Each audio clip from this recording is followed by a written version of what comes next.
네, 이어서 미국 시장과 우리 시장을 연결해보는 시간, 연결고리입니다. 유한타증권 송태현 과장 나와주셨습니다. 네, 과장님 안녕하세요. 네, 안녕하세요. 네, 자 먼저 주제부터 공개를 하도록 하겠습니다. 주제 띄워주시죠. 실적 시즌 속 개별 이슈 차별화라는 주제로 이야기를 해보도록 하겠습니다. 자, 그러면 어떤 이야기부터 좀 꺼내주실까요? 사실 보게 되면은 네. 다우지수랑 나스닥이랑 사실 다른 방향성을 보였어요. 네, 맞습니다. 다우지수가 사실 1% 정도의 하락을 나왔었는데 나스닥은 오히려 상승 마감을 하게 되고 이런 부분이 상당히 많았다라고 보시면 될 것 같고 실적 시즌이 본격적으로 들어가다 보니까 경제 지표라든지 이런 여타의 매크로적인 이슈가 뭐 있기는 하지만 거기에 이제 집중을 하는 것보다 더 실적에 대한 부분에 많은 부분 집중을 하게 되고 거기에 따라서 조금 더 중점적인 종목들의 방향성을 보여주게 되면은 그에 따라서 많은 이제 따라서 움직이게 되는 이런 부분이 많았다라고 보시면 될 것 같고요. 일단 먼저 매크로적인 부분을 잠깐 말씀을 드리게 되면은 예. 경제 지표가 발표가 됐었는데 그렇습니다. 이 경제 지표가 좋지 못했어요. 제조업 지수. 네, 이 뉴욕 연은에서 나온 1월 엠파이어 스테이트 제조업 지수를 보게 되면은 전월이 마이너스 11.2를 기록을 하게 되면서 침체 국면으로 진입을 했었었는데 그 폭 자체가 대폭으로 커졌다라고 보시면 될 것 같고요. 마이너스 32.9를 기록을 하게 되면서 사실상 예상치보다도 훨씬 더 많은 부분 안 좋게 나오게 됐던 부분이 있었었고 그리고 신규 수주 지수라든지 아니면 뭐 배송 지수라든지 이런 부분이 역시나 많은 부분 안 좋아지게 되면서 상당히 경기 침체에 대한 부분을 다시 한 번 더 자극을 했던 부분이 있었다라고 보시면 될 것 같습니다.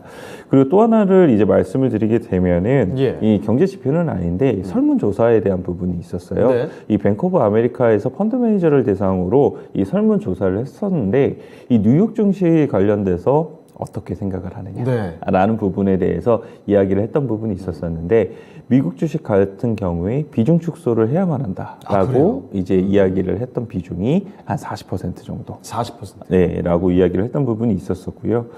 이러한 이제 이 비중 축소에 대한 이 의견을 제시한 이 비중 자체가 40% 가까이 간 것이 2005년 10월 이후에 가장 높은 수치이다. 굉장히 오랜만이네요. 네, 그만큼이기 때문에 그만큼적으로 펀드 매니저들은 지금 미국 시장 관련돼서 상승이 나오고는 있지만 계속적으로 경계의 심리를 가지고 있다라고 좀 보시면 될 것 같고요. 그리고 그 외에도 이제 인플레이션 관련돼서 12개월 동안 인플레이션이 계속적으로 고점을 이룰 것이다라고 답변을 한 이제 비중을 보게 되면은 83%를 기록을 했다라고 하고 있어요. 그래서 이 83% 자체의 수치가 매우 높은 수치이기는 하지만 이 전월의 90%를 이제 이 기록을 했다는 점, 이런 점을 감안하게 됐을 때는 인플레이션에 대한 이런 우려는 조금씩은 낮춰지고 있구나라는 부분을 알 수가 있을 것 같고, 그리고 인플레이션이 사실상 조금씩 완화가 되고 있음에도 불구하고 연준이 통화정책 관련돼서는 너무 지나치게 강도 높은 통화정책을 하고 있는 것이 아니냐라고도 많은 부분 답변을 했다라고 하고 있습니다.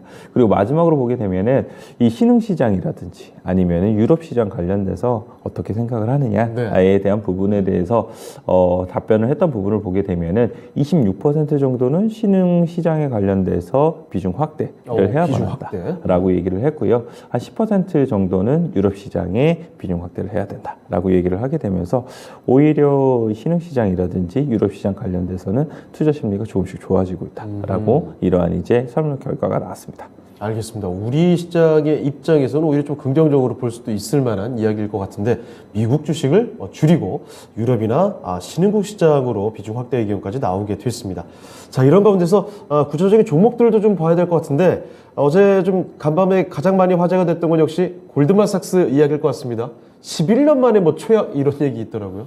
네, 골드만삭스 실적 내용을 보게 되면은 사실 다 안 좋아요. 은행들 보게 되면 절대적인 수치 자체가 상당히 좀 좋지를 못했던 부분이 있었었는데 이 컨센서스 대비 워낙 많이 안 좋게 이제 EPS가 나오게 되면서 그런 부분에 많은 포커스가 맞춰졌다라고 보시면 될 것 같고요. 이런 실적적인 측면이 많이 안 좋다 보니까 사실 골드만삭스가 6% 넘는 이런 하락을 기록을 했던 부분이 있었었고요.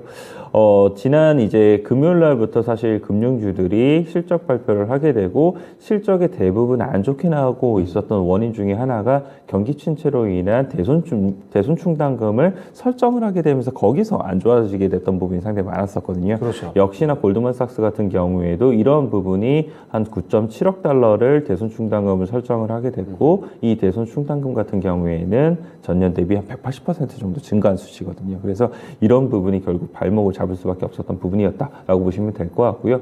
그 외에도 보게 되면은 이제 자산 운용 관련돼서도 이 운용 자산이 27% 정도 감소를 하다 보니까 네. 당연히 수수료에 대한 부분이 줄어들었겠죠. 그래서 이런 부분 두 가지가 영향을 미치게 되면서 골드만삭스가 사실상 EPS가 큰 폭으로 좀 줄어들었던 부분이 아닌가라고 좀 보시면 될 것 같고요. 반대로 이제 모건 스탠리 같은 경우에는 좋았죠. 상당히 이 긍정적인 이제 EPS 결과와 컨센서스에 부합을 하게 되고 이런 부분 때문에 상당히 좋은 흐름이 나왔습니다. 이 모건 스탠리가 5.8% 이런 상승을 보였던 부분이 있었었는데 이 대손 준비금에 대한 부분을 보게 되면은 다른 데는 적어도 뭐 10억 달러, 15억 달러 뭐 이 정도씩 이제 대손 충당금을 설정을 했었는데 여기는 이제 8,700만 불을 이제 기록을 하게 되면서 예. 다른 데 대비했을 때보다도 훨씬 더 적게 대손 충당금을 설정을 하게 되면서 이런 부분이 상당히 좋았었다라고 이런 평가를 받고 있고요. 그리고 이제 자산관리 부분에 대한 매출 같은 경우에도 대부분의 이제 이 증권사들이라든지 아니면 은행 같은 경우에서 줄어들었던 부분이 있었었는데 오히려 모건 스탠리 같은 경우에는 늘어나게 되면서 이런 부분 다른 은행들과 조금 차별화가 많은 부분이 있었다라고 이야기를 하고 있습니다. 그래서 이러한 이제 원인을 이제 보게 되면은 예. 마켓워치에서는 미국의 여러 대형 은행들 같은 경우에 이 다방면의 금융 사업을 영위하고 있기 때문에 뭐 이런 대손 충당금이라든지 이런 부분을 많이 설정을 할 수밖에 없었었는데 모건 스탠리 같은 경우에는 순수 투자은행에 가까워서 이런 부분에서 훨씬 더 자유로울 수 있었던 부분이 있었다라고 보시면 될 것 같고요. 이에 따라서 아까 말씀을 드린 것처럼 이 실적에 대한 부분이 조금은 다른 모습을 보였던 원인이다라고 보시면 될 것 같습니다. 그리고 이제 이 은행들 관련돼서 실적을 발표하고 나서 이제 월가에서 의견을 이제 좀 제시를 했던 부분이 있었었는데 이 대형 은행들의 실적 발표가 진행된 가운데 은행들은 경기 침체의 발생에 대비하여 대손 준비금을 확충하고 있었다라고 이제 평가를 했고요. 이 또한 M&A 등에 대한 주의가 많은 부분 언급이 되고 있었었는데 이러한 모든 것들은 경기 둔화가 진행되고 있음을 가리킨다. 라고 이야기를 하게 되면서 확실히 경기 침체에 관련돼서도 은행들이 많은 부분 준비를 하고 있고 향후에 부실이 될 수 있는 부분에 대해서 지금 준비를 하고 있다라고 생각을 해볼 수 있는 것 같습니다. 그래서 이런 부분이 사실 우리나라 지금 은행들의 이런 주가 상황하고는 조금은 궤가 좀 다르게 이제 움직이는 부분이 있게 될 텐데 어쨌거나 국내 은행들 같은 경우에도 뭐 관련돼서 대손 충당금이라든지 이런 부분 충분히 쌓을 수 있는 부분이 있기 때문에 이런 부분을 조금은 조심을 하자, 유의를 하자라고 말씀을 좀 드리고 싶고요. 다만 이제 우리나라 은행들 같은 경우에는 이 글로벌 은행들 대비했을 때보다 훨씬 더 저평가를 받고 있고 네. 그리고 이제 이 배당금이라든지 이런 부분에 있어서도 더욱더 확대하려고 하는 움직임이 많은 부분 보이고 있기 때문에 요즘 수급적으로 상당한 메리트를 많이 가지고 있다는 점 일단 그 부분은 계속 우리가 체크해 봐야 되는 부분이다라고 보시면 될 것 같고요. 월간 기준으로 보게 되면은 어제 하락이 나왔음에도 불구하고 대부분의 4대 은행들이 지금 한 20% 정도의 수익률 기록을 하고 있거든요. 그렇습니다. 그래서 이런 부분이 과연 추가적인 상승이 나올 수 있을지에 대해서도 저는 조금 의문을 가지고 있다라고 보시면 될 것 같습니다. 네. 자, 이렇게 뭐 금융주들 쪽으로도 시선이 많이 돌아가 있는 가운데서 사실 요즘에 이 테슬라 이야기 빼놓을 수 없을 것 같습니다. 아니, 지난번에도 굉장히 올랐더라고요. 네, 테슬라가 계속적으로 안 좋은 이야기만 많이 나오다가 맞아요. 이제 기조가 조금씩은 변경이 되고 있나? 이런 생각이 좀 들고 있습니다. 예. 일단 먼저 중국 현지 언론에서 나온 내용을 보게 되면은 중국에서 가격의 인하를 되다 보니까 결국 중국에서에 대한 판매량에 대해서 많은 부분 증가가 될 것으로 예상이 되고 있다라고 얘기를 하고 있어요. 이 중국 일부 도시에서는 이제 주문이 한 5배 정도 폭증을 하고 있고요. 5배요? 네. 그리고 이제 특히 2선, 3선 도시에서 이런 주문이 급격하게 증가를 하고 있다라고 이야기를 하고 있는 만큼 네. 가격 인하가 되니까 결국은 이것이 판매량 증가로 늘어나게 되고 판매량 증가가 된다는 것은 결국은 점유율에 대한 부분을 확실히 확보할 수 있다라는 이런 논리로 이제 전문가들이 점차적으로 변경이 되고 있다라고 보시면 될 것 같습니다. 그래서 이제 뱅크 오브 아메리카에 대해서 뱅크 오브 아메리카가 이 테슬라 관련된 이런 이 의견에 대한 내용을 보게 되면은 예. 이 테슬라가 차량 가격을 인하한 것은 이 홍수처럼 쏟아지는 신규 전기차 모델과 경쟁 심화 그리고 매크로 여건 악화 속에서 자동차 수요의 악화를 반영을 하게 됐고요. 이 자동차 전반적으로 요즘 생산 능력에 대한 부분이 많은 부분 올라오고 있었던 부분이 네. 있었잖아요. 그래서 이런 부분이 경쟁사를 몰아내기 위한 이 전략으로 이제 사용이 되고 있다라고 얘기를 하고 아주 있습니다. 긍정적으로 해석을. 그렇지만 투자 의견 같은 경우는 중립을 제시를 했고요. 그리고 네. 목표 목표 주가 같은 경우에도 한 130%를 제시를 하고 있다는 점, 요것도 우리가 체크를 해야 되는 부분이다라고 말씀드리고 싶고요. 예. 이 소시에테 제네럴 같은 경우에는 이 테슬라의 가격 인하 정책이 시장 점유율 확대를 위한 이 전략적인 움직임이다. 같은 맥락으로. 예, 라고 이야기를 했던 부분이 있었습니다. 그리고 마지막으로 이제 모건 스탠리 같은 경우에는 이 테슬라를 중심으로 전기차 시장 전반에 이 추가적인 가격 인하가 이루어질 것으로 보고 있다. 라고 이야기를 했고요. 그리고 테슬라만큼 이러한 가격 인하 정책을 사용할 수 있는 전기차 기업이 많지는 않을 것이다. 결국 이 테슬라가 가격 인하를 하게 되면은 2위, 3위 업체들 같은 경우에 가격 인하를 나설 수밖에 없는 걸 테고 과연 그것을 얼마만큼이나 신생 업체들이 버틸 수 있겠느냐. 네. 이러한 이제 부분을 많이 얘기가 나오고 있거든요. 그래서 치킨 게임에 뭐 이제 시작이 됐다라고 이제 뉴스 보도도 많이 나오고 있는 만큼 이런 뉴스 보도를 계속 체크해 볼 필요가 있다라고 보시면 될 것 같고요. 테슬라는 전일 시장에서 많은 부분 오르기는 했지만 네. 그 외에 여타의 기업들 같은 경우에는 사실상 주가의 흐름이 거의 변동이 없었거든요. 예. 그래서 이런 부분이 어떻게 계속적으로 영향을 미치게 된 이 부분은 향후에도 체크가 좀 필요하다라고 말씀드리도록 하겠습니다. 네. 그리고 반도체도 봐야 될 것 같은데 엔비디아를 특히 좀 가겠던 것 같습니다.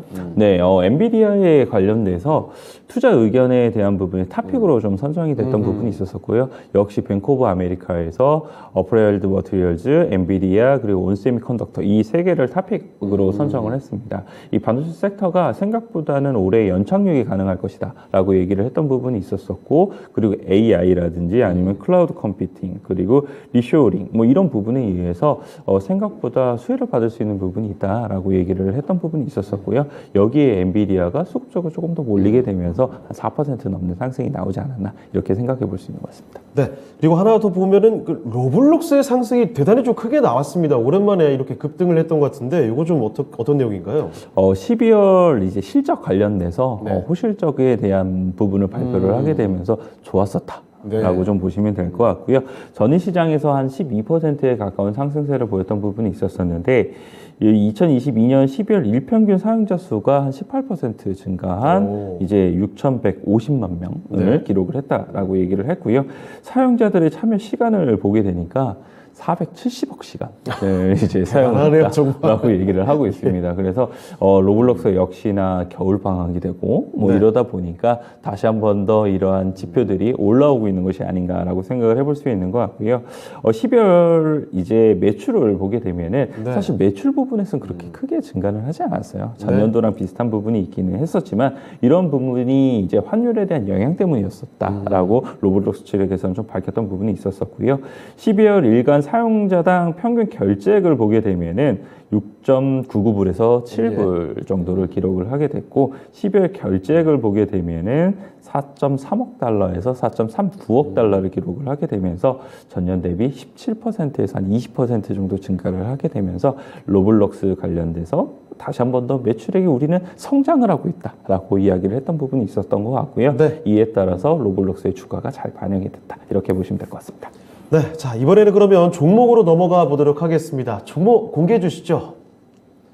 네. 맥스트입니다. 맥스트에 대한 설명 간단히 좀 전해 주실까요? 네, 맥스트 역시나 메타버스 관련된 종목이다라고 네. 보시면 될 것 같고요. 요즘에 좋던데요. 네, 사실 뭐 조금 더 많이 우리들에게 요즘 익숙한 종목들은 기기 관련된 종목들일 텐데 맞아요. 이제 소프트웨어 관련된 종목들도 조금 더 움직임이 커지고 있지 않나라고 생각을 해볼 수 있는 것 같습니다. 그래서 맥스 같은 경우에는 소프트 관련된 기업 중에서 많은 기술력을 가지고 있는 기업이다라고 보시면 될 것 같고요. 이 메타버스 내에서 이제 만들 수 있는 메타버스 내에 소프트웨어를 만들 수 있는 이런 기술을 제공을 하게 되고 네. 그런 부분에 따라서 많은 부분 이제 수수료를 갖게 되는 이런 부분이다라고 보시면 될 것 같고요. 뭐 삼성전자라든지 아니면 SK 쪽으로도 사실 납품 이력이 있기 때문에 그런 부분에 있어서 기술력을 충분히 가지고 있는 것이 아닌가라고 생각을 해볼 수 있는 부분이 있을 것 같고 2023년도 가게 되면서 이 자사의 메타버스 플랫폼 트론을 이제 출시를 하려고 하고 있습니다. 이에 따라서 지금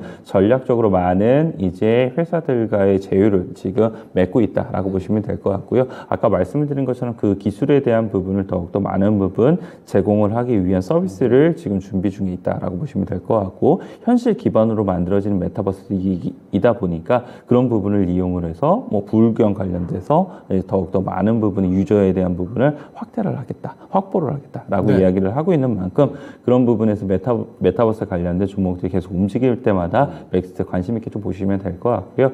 시간에서도 일부 움직였던 부분이 있었기 때문에 아침 변동성이 충분히 생길 수가 있고 일단은 매매로서에 대한 접근을 권고해 드립니다. 네, 알겠습니다. 국내 시장 전망 한마디만 좀 보태주시죠. 국내 증시 역시나 오늘 같은 경우에도 개별적인 이런 흐름이 이어질 가능성이 상당히 높아 보여요. 그리고 이 설날 앞두고 지금 거래일이 많지가 않잖아요. 그런 부분에서 생각을 해보게 되면은 지수에 대한 방향성보다는 개별적인 모멘텀이라든지 섹터에 대한 부분이 훨씬 더 많이 부각될 가능성이 있고요. 요 근래 보게 되면 섹터 내에서도 움직임이 천차만별인 경우가 상당히 많거든요. 그런 부분을 생각을 해봤을 때 내가 아예 모멘텀 쪽으로 포커싱을 맞출 건지 아니면은 실적에 기대감이 높은 쪽으로 포커스를 맞출 건지 이 부분에 조금 나눠져서 우리가 대응을 해줘야 되지 않나 이렇게 생각해 볼 수 있는 것 같습니다. 네, 오늘 말씀 고맙습니다. 네, 감사합니다. 자, 유아타증권 송태현 과장 의견 들어봤습니다. 참고해 주시고요. 자, 지금까지 이렇게 투자 판단에 도움이 될 만한 내용들 다양하게 전해드렸습니다만 특정 종목의 상승과 하락을 보장하진 않습니다. 이 점 기억해 주시고요. 저희는 내일 이 시간에 다시 뵙도록 하겠습니다. 시청해주신 여러분 고맙습니다.